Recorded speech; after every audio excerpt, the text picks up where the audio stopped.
Okay. फौजी मनमौजी में खुश आमदीद। मैं हूँ आपका होस्ट मेजर रजा। आजकल आप कह सकते हैं कि सही मनमौजी माहौल में हूँ, और मनमौजी माहौल में मुझे सबसे ज़्यादा आपकी फ़िक्र है।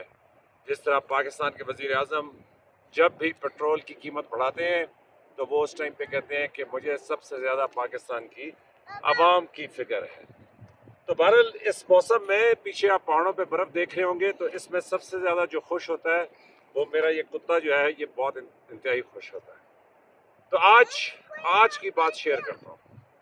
देखें, एक चीज़ समझ लें कि हमारी एक मुख्तसर बायोलॉजिकल लाइफ है, और इस मुख्तसर बायोलॉजिकल लाइफ में आप इस दुनिया में आए हैं तो किसी और चीज़ का नहीं तो कम से कम इस धूप का शुक्र अदा कर सकते हैं। ये जो पीछे हमारे इतने खूबसूरत पहाड़ हैं, बर्फ़ है, इनका आप शुक्र अदा कर सकते हैं। और एक चीज़, जो चीज़ें आपने सीखी हैं उनसे आगे कुछ सीखने की कोशिश करें। एक ही चीज़ के ऊपर रुक ना जाएं, उसको ज़िंदगी और मौत का मसला ना बना लें। ज़िंदगी में एक वो बड़ी मशहूर कहावत मैंने पढ़ी थी, उसने कहा अगर ज़िंदगी में बनना है तो नदी बनना, सैलाब ना बनना। वो इसलिए कि सैलाब जो है वो बड़ी कुव्वत से आता है, लेकिन एक थोड़ी देर के लिए आता है, और उसके बाद जो कुछ उसके रास्ते में होता है वो तबाह हो जाता है। लेकिन नदी को देखो, और इन पहाड़ों पे ये नदियाँ बह रही हैं, तो इन नदी को देखो तो वो छोटी सी होती है, आहिस्ता आहिस्ता चलती है।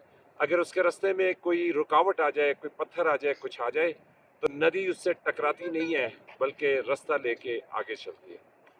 तो आज के लिए इतना ही फौजी मनमौजी में, और मुझे यकीन है आपको ये व्यू बड़ा पसंद आया होगा। पाकिस्तान इंतहाई खूबसूरत मुल्क है, और अल्लाह ताला इस मुल्क को सलामत रखे, इस मुल्क के लोगों को सलामत रखे, और इस मुल्क की बहादुर अफवाज को सलामत रखे कि जिसकी वजह से ये मुल्क कायम दायम है। वो इसलिए कि ये मुल्क है तो हम सब हैं, और इस धरती, इस मट्टी के साथ आपका मेरा हम सब का ताल्लुक है।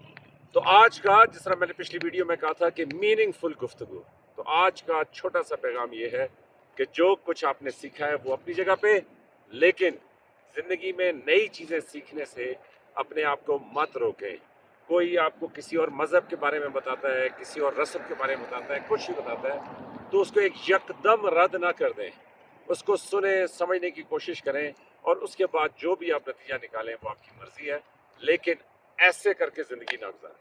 तो देखते रहिए फौजी मनमौजी। लाइक, सब्सक्राइब और शेयर करें। आपकी मोहब्बतों का बहुत शुक्रिया, और काश के आप सब इस मौसम में यहाँ पे होते, आपको पता चलता कि कितना खूबसूरत, कैसी ज़बरदस्त हवा चल रही है, नीचे पानी की आवाज़ है, और आपका भाई अपने ये जो फौजी कुत्ते के साथ फौजी मनमौजी ज़िंदगी गुजार रहा है।